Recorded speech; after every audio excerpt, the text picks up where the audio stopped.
Hello दोस्तों, good afternoon. Sometimes newspaper पढ़ पढ़ के हम बोर हो जाते हैं, फैटीक होने लगता है कि क्या पढ़ें क्या छोड़ें। बट आपको इस चीज़ के बारे में चिंता करने की जरूरत नहीं है।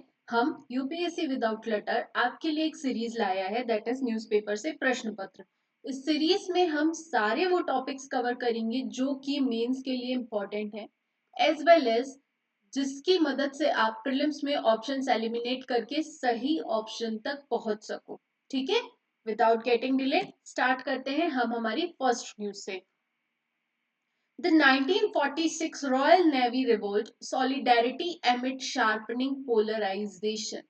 यहाँ पर क्वेश्चन, यहाँ पर जो न्यूज आई है ये आई है 1946 की रॉयल इंडियन नेवी म्यूटिनी के बारे में। ठीक है, रॉयल आर जैसे शॉर्टकट में हम RINB बोलते हैं।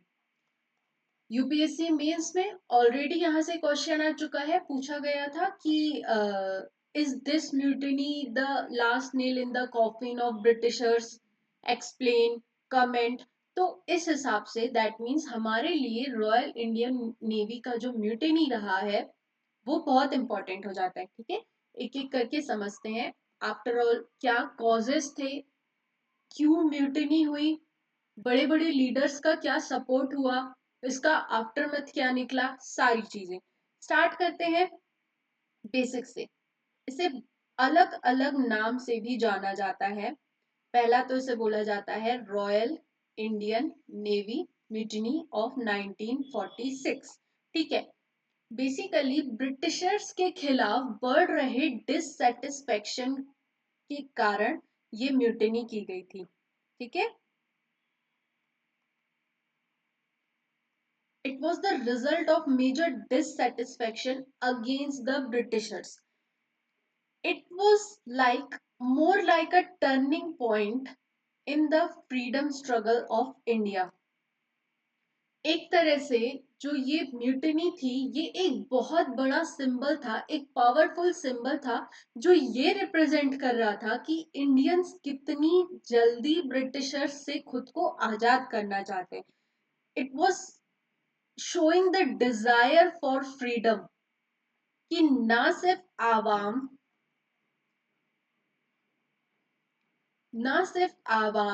ना सिर्फ आर्मी, बल्कि नेवल फोर्सेस भी, they also wanted to get rid of this British colonial rule. अब कुछ जो उस टाइम के इंस्टेंट रीजंस क्या थे, देखो हालांकि नेवल जो फोर्सेस थी वो 1940 से ही परेशान थी, they were not satisfied with the functioning of Britishers. But कुछ इमीडिएट रीजंस रहते हैं, पहले अपन इमीडिएट रीजन समझते हैं। पहला जो मेजर इमीडिएट रीजन था वाज द डिस्क्रिमिनेशन। नेवी में ब्रिटिशर्स ओरिजिन के भी लोग थे और इंडियन ओरिजिन के भी लोग थे, बट चाहे वो सैलरी की बात हो, चाहे डिग्निटी की बात हो, रिस्पेक्ट की बात हो, सारे क्राइटेरियाज में Indians were facing discrimination.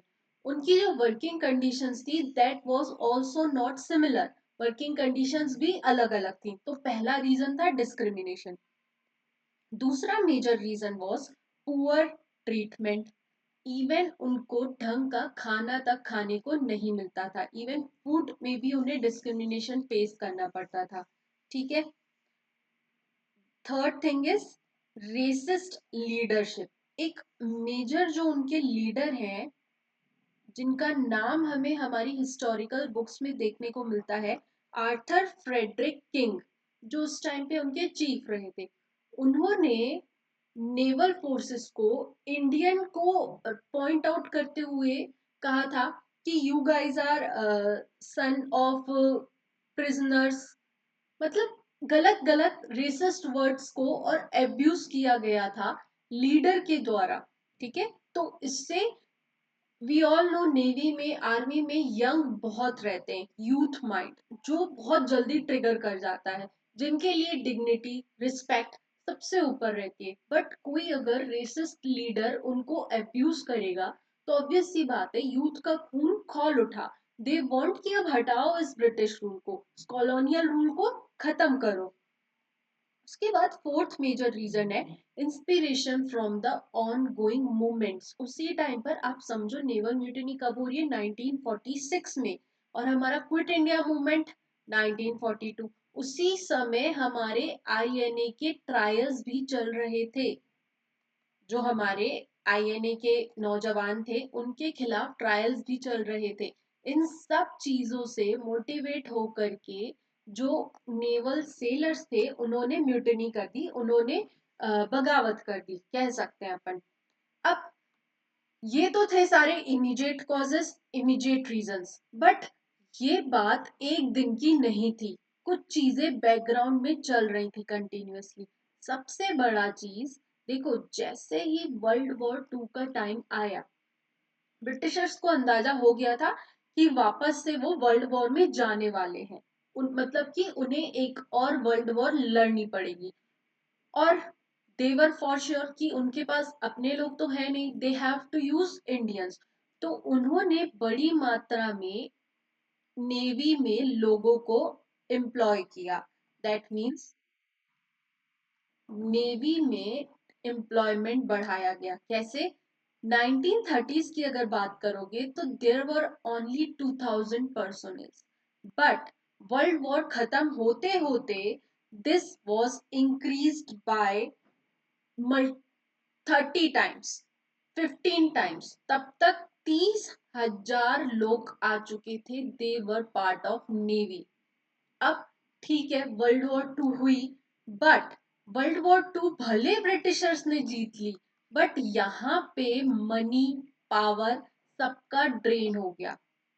Britishers के पास कहीं ना कहीं पैसा बहुत ज्यादा निकल गया वॉर को जीतने के लिए। तो अब रिजल्ट क्या होगा? वो क्या करेंगे? नेवी से लोगों को कम करेंगे। वापस से जो 30,000 लोगों को इन्होंने एम्प्लॉय कर रखा था, उन्हें वापस से निकालने की बात चल रही थी।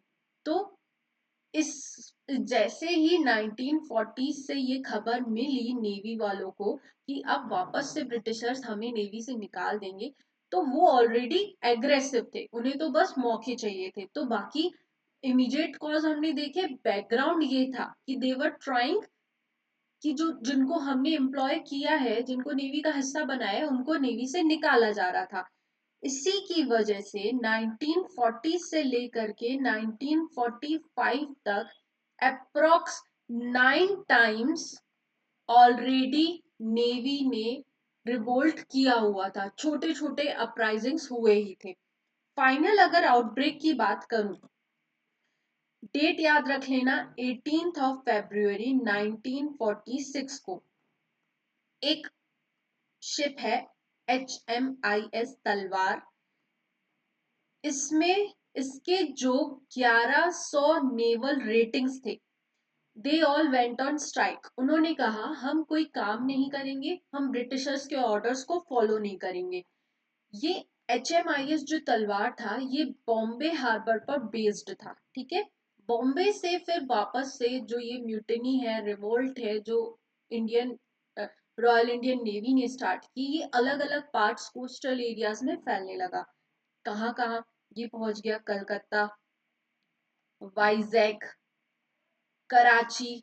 इन अलग अलग रीजन्स में रिवोल्ट किया गया इंडियन नेवी के द्वारा। ब्रिटिशर्स के होर्डिंग को हटाया गया, सीज कर लिया गया। इवन बॉम्बे में सबसे बड़ी बात, जो सेलर्स थे वो रोड पर आ गए थे, स्ट्रीट पर आ गए थे। उन्होंने ब्रिटिशर्स की वेसल्स को सीज कर लिया था, as well as Gateway of India पे गन रख दी थी। ताज होटल पर भी गन रख दी थी कि अगर ब्रिटिशर्स ने हमारी बात नहीं मानी तो हम अटैक कर देंगे, ठीक है। तो ये सारा जो है सिनेरियो बन रहा है, और ऐसे रॉयल इंडियन नेवी का रिवोल्ट या म्यूटिनी स्टार्ट हुई, ठीक है। अब म्यूटिनी तो हो गई, मध्यस्थता करने मतलब कि रॉयल इंडियन नेवी को सरेंडर करने के लिए हमारे सामने आते हैं सरदार वल्लभ भाई पटेल, ठीक है। वल्लभ भाई पटेल ने मेडिएशन किया और सेलर्स को कहा कि भाई आप सरेंडर कर दो, आपके खिलाफ कोई भी केस नहीं होगा। लेकिन अनफॉर्चुनेटली सेलर्स ने फाइनली जब सरेंडर कर दिया, तो अप्रोक्स 500 प्लस जो सेलर्स थे उनको हटा दिया गया, और इवन फ्यूचर में भी उन्हें आर्मी या आर्म्ड फोर्सेस ज्वाइन करने के लिए रोक लगा दी गई। ठीक है। अब सबसे इम्पोर्टेंट चीज, जो बड़े बड़े पार्टीज थी उनका क्या रिस्पॉन्स था, क्या उन्होंने रॉयल इंडियन नेवी को सपोर्ट किया था? The answer is no. चाहे आप बात कर लो इंडियन नेशनल कांग्रेस की, either they not supported or they criticized। उन्होंने कहा कि भाई हम पाथ एडॉप्ट कर रहे हैं, एक पॉलिटिकली चीजों को सॉल्व करने की कोशिश कर रहे हैं। जब गांधी जी ने पाथवे दिया था, रोड मैप तैयार किया था 1909 में, तब से क्या डिसाइड किया गया था कि हमें पहले डोमिनियन बनना है, फिर हम अपना कॉन्स्टिट्यूशन बनाएंगे, उसके बाद हमें आजादी मिल जाएगी। बट इस तरह से अनप्लैंड तरीके से अगर कोई ग्रुप रिबेल कर रहा है, म्यूटिनी कर रहा है, तो उसके कोई पॉजिटिव रिजल्ट्स नहीं निकलेंगे। That's why Indian national Congress ने नहीं सपोर्ट किया।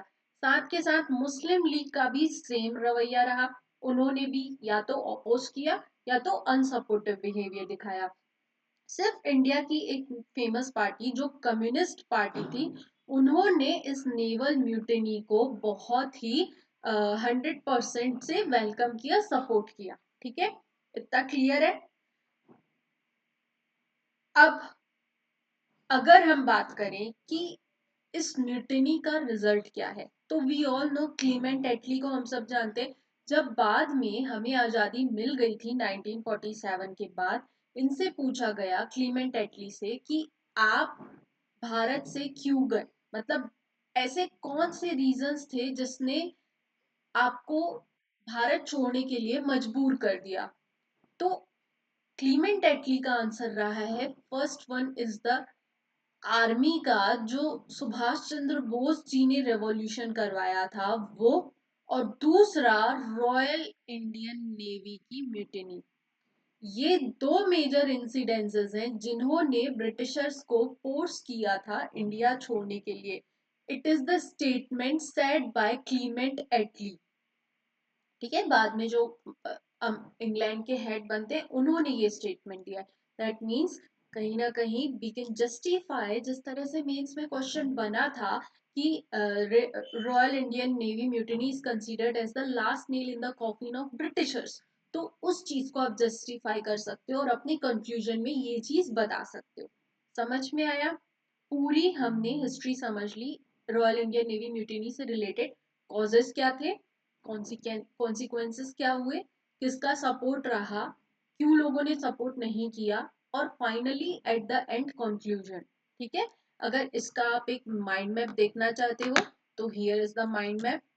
देखो, discrimination in salary benefits, Britisher soldiers were paid more as compared to Indian soldiers, और unpalatable food and poor barrack facilities, racial discrimination.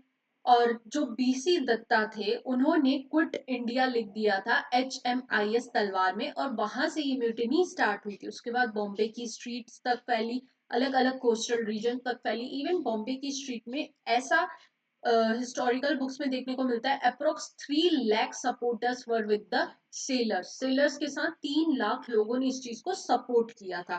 ठीक है। उन्होंने ये भी डिमांड की थी कि जो हमारे प्रिजनर्स हैं, जो INA ट्रायल के प्रिजनर्स हैं, उनको छोड़ दो। ठीक है। तो ये एक तरह से माइंड मैप हुआ, कॉजेज हुए, और सारी चीजें आपको क्लियर हुई। And now try to attend the question जो कि ऑलरेडी मेंस में पूछा जा चुका है। अगर कोई क्वेरी हो तो आप कमेंट सेक्शन में लिख देना, I will address that query. आगे चलते हैं, अगली न्यूज समझते हैं। अगली न्यूज क्या कहती है? It's regarding the India France renewed defence cooperation for 10 years, call to boost military partnership. यहां पर बात की जा रही है इंडिया और फ्रांस के रिलेशनशिप के लिए। स्टार्ट से समझते हैं, पूरा एंड तक ले जाएंगे। Okay, the topic is India France relationship. ठीक है। पहला मेजर क्वेश्चन, मेजर चीज जो हमें डिस्कस करनी चाहिए वो ये कि कौन कौन से फील्ड्स में इंडिया और फ्रांस कोऑपरेट कर सकते हैं। तो first major field is defence. India France जहां आए सबसे पहले डिफेंस लिख देना, ठीक है। दोनों कंट्रीज का जो कॉपरेशन है वो डिफेंस सेक्टर में बहुत ज्यादा है। फॉर एग्जाम्पल आप बात कर लो एयरक्राफ्ट्स की, जेट्स की, सबसे बड़ी बात राफेल्स की, स्कॉर्पियन क्लास सबमरीन्स की। प्रोजेक्ट 75 के तहत हमने 6 स्कॉर्पियन क्लास सबमरीन परचेस की है फ्रांस से, ठीक है। तो डिफेंस के सेक्टर में we all know both countries are on the same page. उसके बाद स्पेस की बात कर लो। स्पेस में टेक्नोलॉजीज में दोनों कंट्रीज साथ में ग्रो करना चाहती हैं। फॉर एग्जाम्पल कि हम कैसे रीयूजेबल लॉन्च व्हीकल्स को बनाए, ठीक है। लॉन्च व्हीकल्स जो रीयूज किए जा सके उनमें कॉपरेट कर रही हैं। सबसे इंपॉर्टेंट चीज तृष्णा, दोनों कंट्रीज की स्पेस एजेंसीज का एक प्रोग्राम है जिसे बोला जाता है तृष्णा, ठीक है। इवेंट स्पेस में जो स्पेस डेब्रिस के कारण कई बार सैटेलाइट्स ऑर्बिट्स में टकरा जाती हैं, तो स्पेस डेब्रिस को कैसे क्लियर किया जाए और स्पेस को सेफ बनाया जाए एक्सप्लोरेशन के लिए, इसके रिगार्डिंग भी दोनों कंट्रीज कॉपरेट कर रही हैं।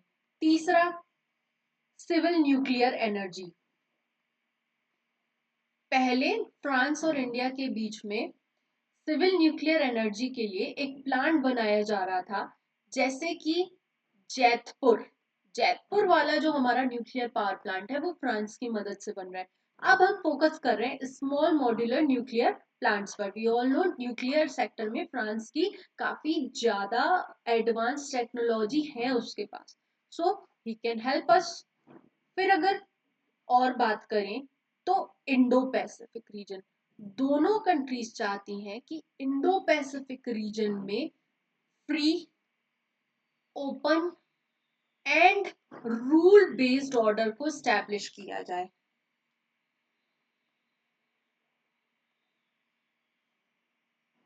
रूल बेस्ड ऑर्डर को स्टैब्लिश करने की बात कर रही हैं दोनों कंट्रीज। उसके बाद critical technology, for example AI, critical minerals हो गए, जो इमर्जिंग टेक्नोलॉजीज हैं डिफेंस के सेक्टर में, डिजिटलाइजेशन के सेक्टर में, दोनों कंट्रीज कॉपरेट कर रही हैं, as well as civil aviation में भी, ठीक है। तो ये सारे क्राइटेरियाज हैं, ये सारे मेजर एरियाज हैं जहां पर दोनों कंट्रीज कॉपरेट करने की बात कर रही हैं। अब कुछ ग्लोबल इश्यूज हैं जिन पर दोनों कंट्रीज साथ में पार्टनरशिप के साथ आगे बढ़ रही हैं। पहला, प्लास्टिक पॉल्यूशन।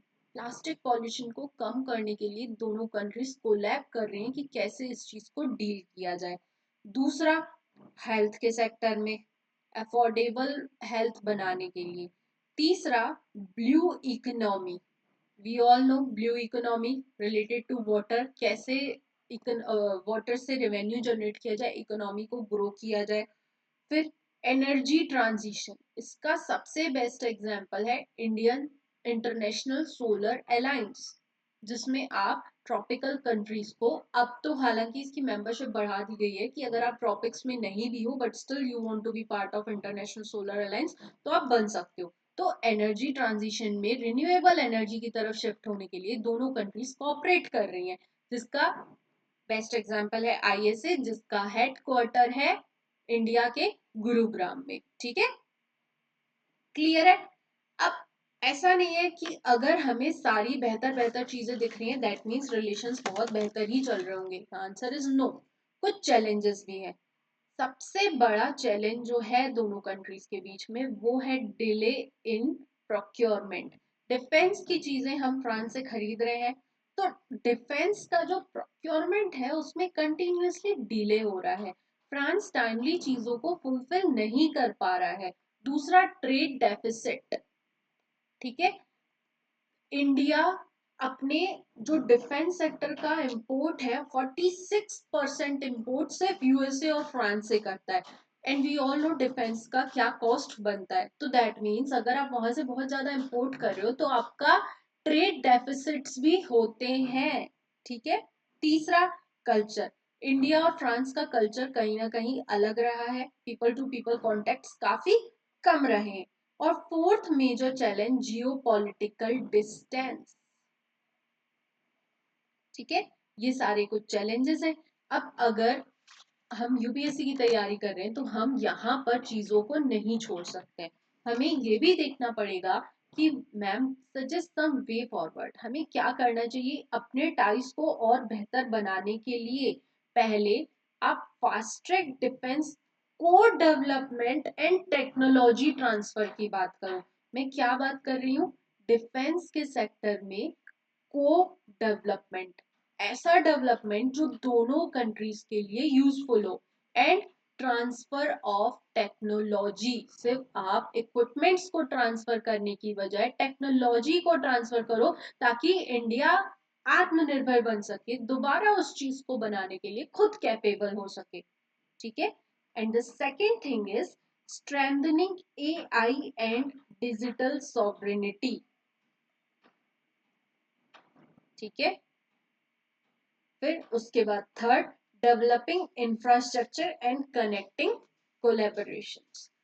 इन सारी चीजों को इस्तेमाल करके, इन सारी चीजों पर काम करके इंडिया और फ्रांस का जो रिलेशनशिप है वो और पहले से बेहतर बनाया जा सकता है। क्लियर है इतना? अब अगर इंडिया फ्रांस के रिलेशनशिप में क्वेश्चन आता है मेंस में, तो I think you are capable of writing that. Next news क्या कहती है? Poll-bound Assam approves 3% quota for tea tribes in job। यहाँ पर बात की जा रही है, दिख रहा है थोड़ा सा 3% कोटा फॉर टी ट्राइब्स। मुझसे यूपीएससी कभी भी ये नहीं पूछेगा कि असम में टी ट्राइब्स के लिए कितना परसेंटेज कोटा रिजर्व किया गया है। मुझसे यूपीएससी सीधा सीधा क्वेश्चन पूछेगा रिजर्वेशन पर। आज पूरा स्टार्टिंग से लेकर के अभी तक के सिनेरियो की बात कर ले रहे हैं कि रिजर्वेशन क्यों आया, क्या बेनिफिट्स है, कौन कौन से केसेस इससे रिलेटेड है। ठीक है। तो सबसे पहली बात, एज ए यूपीएससी एस्पिरेंट हम सब जानते हैं कहीं ना कहीं हम रिजर्वेशन को थोड़ा सा नेगेटिव सेंस में ले जाते हैं। बट कभी भी अपने आंसर राइटिंग में अपने पर्सनल इस ओपिनियन को मत दिखाना कि भाई हमारा, हम जनरल कैटेगरी के हैं तो हम नहीं क्वालिफाई कर पा रहे हैं बिकॉज हमारा कट ऑफ ज्यादा है as compared to reserve category. ये चीजें कभी मत रिप्रेजेंट करना, इस चीज को नोट लगा लो। हमेशा स्टार्ट करना कि सोचने की कोशिश करो, सो हो सकता है इस आज की क्लास से तुम्हारा थोड़ा सा व्यू पॉइंट चेंज हो। पहले बात करो रिजर्वेशन की कि यार रिजर्वेशन दिया क्यों गया। सबसे पहली चीज हिस्टोरिकल इनजस्टिस। एक सेक्शन ऑफ सोसाइटी है जो काफी पीछे रह गया, जो सोशली इकोनॉमिकली बहुत बैकवर्ड रह गया।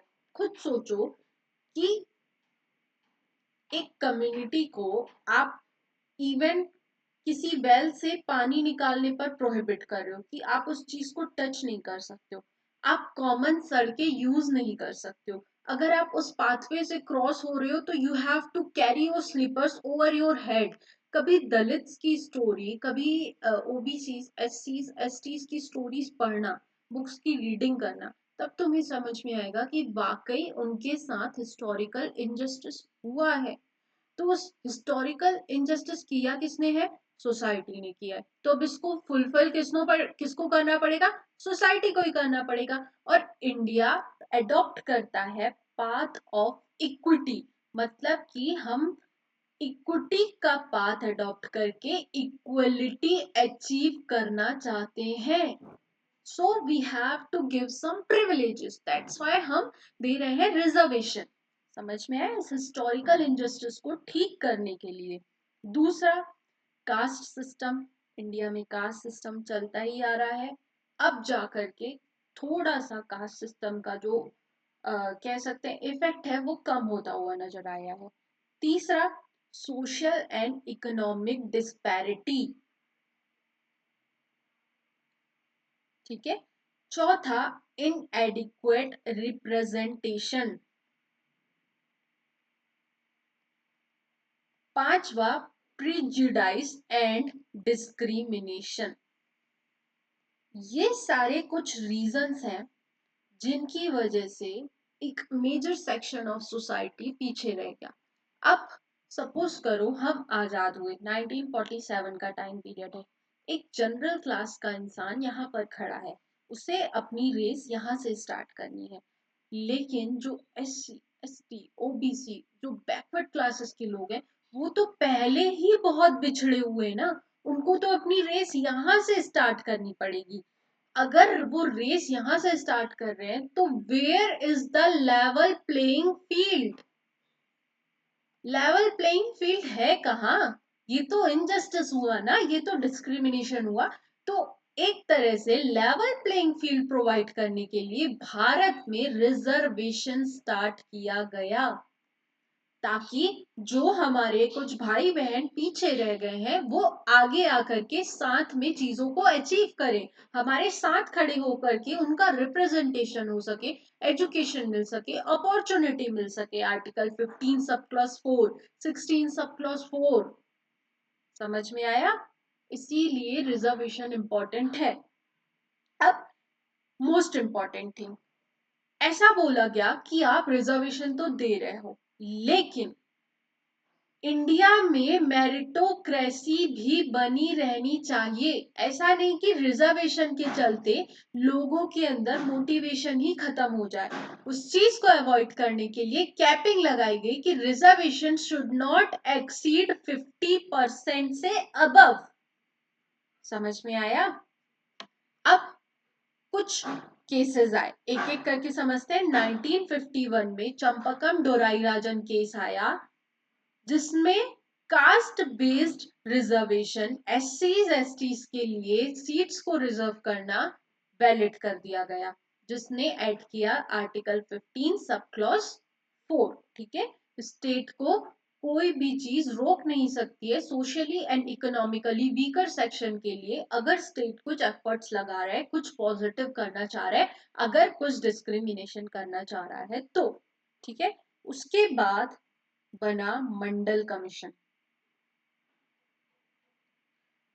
मंडल कमीशन 1979 में बना, जिसने ओबी यहां पर 1951 में जो चंपकम डोराई राजन केस आया था उसमें रिजर्वेशन SCs एंड STs को दी गई थी, इनके रिजर्वेशन को लीगलाइज किया गया। 1979 में मंडल कमीशन ने OBCs को 27% रिजर्वेशन दी। ठीक है।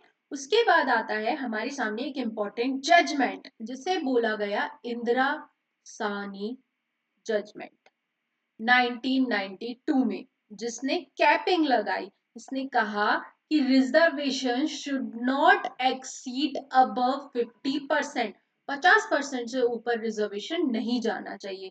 दूसरा इंपॉर्टेंट चीज इसने कहा, प्रमोशन में हमें रिजर्वेशन देने की कोई जरूरत नहीं है। There is no need of giving reservation on the promotion level.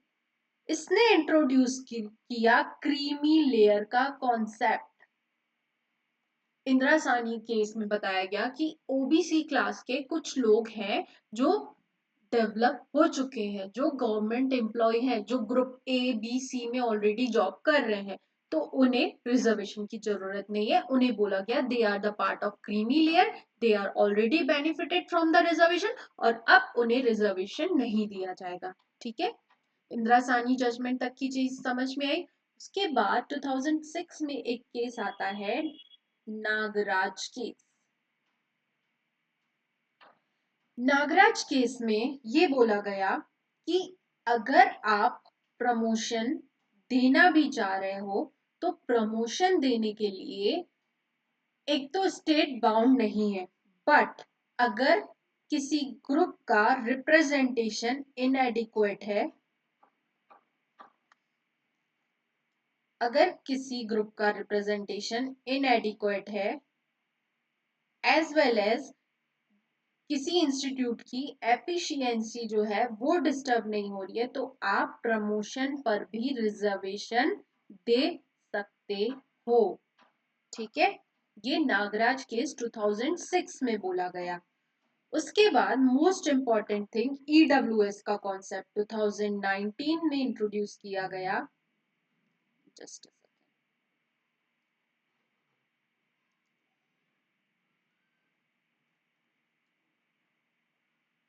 2019 में 103rd कॉन्स्टिट्यूशनल अमेंडमेंट एक्ट के थ्रू कॉन्सेप्ट लाया गया इकोनॉमिकली वीकर सेक्शन, इन्हें दिया गया 10% रिजर्वेशन।